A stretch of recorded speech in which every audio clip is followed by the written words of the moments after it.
تم بھی نہ جانے کیا سوچ رہی ہوگی میرے بارے میں۔ وہ ذرا تھمی تو ہاتھ کے پشت سے اپنے گال پوری طرح رگڑ کر چھیمپے چھیمپے سے لہجے میں بولی، دوست ہو کر بھی آج تک تم سے اپنے دل کا اتنا بڑا راز چھپائے رکھا، اور آج جب محبت میں رونے کا مقام آیا تو بلا تکلف تمہارے ہی سامنے اپنا دل ہلکا کر رہی ہوں۔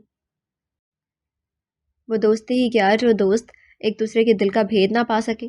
وہ دھیما سا مسکرا کر اس کی ندامت زائل کرنے کو بولی، میں اس شخص کے لیے تمہارے جذبات سے واقف تھی بریکا۔ سامیہ نے گمبھیر معنی خیزی سے کہہ کر اسے حیران کرنے کی ٹھانی، اور اس شخص کے اصلی چہرے سے بھی۔ وہ بہت گہرے لہجے میں بولی، میں تو سمجھ ہی نہیں پا رہی کہ تقدیر نے یہ کیا چال چلی ہے میرے ساتھ۔ بریکا نے یقیناً سامیہ کے الفاظ دھیان سے نہیں سنے تھے۔ وہ کیوں نے مجھ سے دور لے گئی، اور وہ خود کیسے اتنی آسانی سے اس رشتے کے لیے راضی ہو گئے؟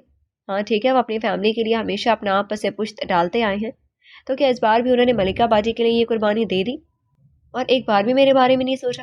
یا پھر ان کا وہ التفات، توجہ، پسندیدگی سب کچھ میری ہی نظر کا دھوکا تھا؟ اس کا دل بھرا ہوا تھا، وہ بغیر رکے بے ربط سی جوجی میں آیا بولتی چلی گئی، ہاں بریکا۔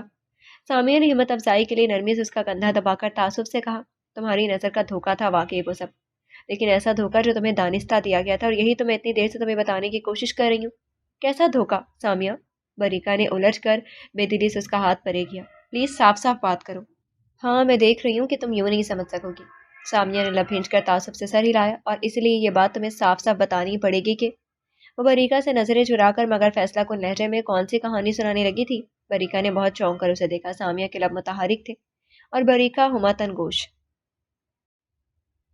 تمہیں پتہ ہے کامران بھائی، اس وقت شان اپنے علاقے کے ایک درمیانی درجے کے چائے والے ڈھابے پر نسبتاً صاف ستھری میز کرسی پر اپنی دکان کے واحد مددگار جمع نوکر جمع دوست جمع اپنے مداح کے مقابل اپنے ازلی بناوٹی بے نیازی سے براجمان ایسے لہجے میں گویا تھے جیسے کوئی بہت بڑا مہان اور کامیاب انسان بام عروج پر پہنچ کر کسی 2 ٹکے کے صحافی کو اپنا انٹرویو دے رہا ہو۔